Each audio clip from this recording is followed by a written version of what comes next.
നമുക്ക് ഫ്രാക്ഷൻസ് അല്ലെങ്കിൽ ഭിന്നസംഖ്യകൾ കൂട്ടാൻ വേണ്ടിയിട്ട് നമ്മൾ 6ാം ക്ലാസ്സിൽ പഠിക്കുന്നുണ്ട് കേട്ടോ. എന്നാൽ അത് വളരെ വളരെ വളരെ ഇമ്പോർട്ടന്റ് ആണ് നമ്മളുടെ നാളത്തെ എക്സാമിന്. സോ നോക്കിക്കോ, നോക്കിയടാ, ഇതിനെ നമ്മൾ എങ്ങനെയാ ഫ്രാക്ഷൻ അല്ലെങ്കിൽ ഭിന്നസംഖ്യയിൽ ഭാഗത്തിൽ പറയാ. ഇവിടെ 1, 2, 3, 4, 5 ഭാഗങ്ങളാണ്. 5ൽ 3 കളർ എടുത്തത്. അപ്പൊ 5ൽ 3. ഇതിനെങ്ങനെയാണോ പറയാ? 1, 2, 3, 4, 5, 6, 7, 8 എണ്ണുണ്ട്.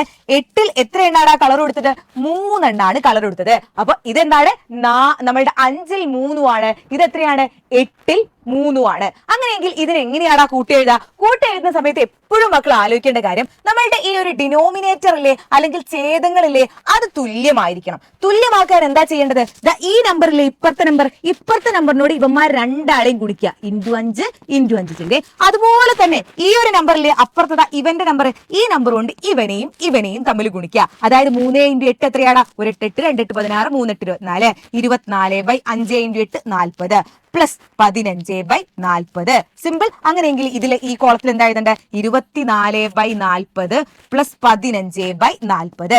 ഇത് സിമ്പിൾ ആണ്. ഇനി കൂട്ടാറ് ഡിനോമിനേറ്റേഴ്സ് സെയിം ആണ് എങ്കിൽ, ഛേദങ്ങൾ തുല്യാണെങ്കിൽ ഇവന്മാരെ രണ്ടാളും ഒന്ന് ആഡ് ചെയ്ത് കൊടുത്താൽ മതി. 24ഉം 15ഉം കൂട്ടിയാൽ എത്രയാ? 39 ആണ്. അത് എഴുതി കൊടുത്തു. ബൈ ഈ ഡിനോമിനേറ്റർ തന്നെ ഇവിടെ എഴുതി കൊടുത്താൽ 39/40. അപ്പൊ 39/40 ആയിരിക്കും നമ്മുടെ ആൻസർ എന്ന് പറയുന്നത്. അപ്പൊ ശ്രദ്ധിച്ചു വെച്ചോ. ഇതാ നോക്കിക്കേ, നമുക്ക് ഈ ഒരു നമ്മളുടെ ഫ്രാക്ഷൻസ് അല്ലെങ്കിൽ ഭാഗങ്ങൾ തമ്മിൽ ആഡ് ചെയ്യാൻ വന്നാൽ മക്കൾ ഇത്രേ ചെയ്യേണ്ടുള്ളൂ, ഡിനോമിനേറ്റേഴ്സിനെ സെയിം ആക്കാൻ. ഇപ്പുറത്തെ പുരയുള്ളവനെ അപ്പുറത്തോനോട് ഗുണിക്കുക, അപ്പുറത്തെ പുരയുള്ളവനെ ഇപ്പുറത്തവനോട് ഗുണിക്കുക. എന്നാൽ ഡിനോമിനേറ്റർ സെയിം ആയി. മോൾട്ടവന്മാർ ആഡ് ചെയ്യുന്നു, ആ ഡിനോമിനേറ്റർ തന്നെ എഴുതി കൊടുക്കുന്നു. ഇത്രയുള്ള പരിപാടി. സോ നോട്ട് ചെയ്ത് വെച്ചോ. ഇതുപോലെയുള്ള ഒരുപാട് ക്വസ്റ്റ്യൻസ് വേണമെന്നുണ്ടെങ്കിൽ ഇപ്പൊ തന്നെ താഴെ A ഗ്രേഡ് എന്ന് കമന്റ് ചെയ്തോ.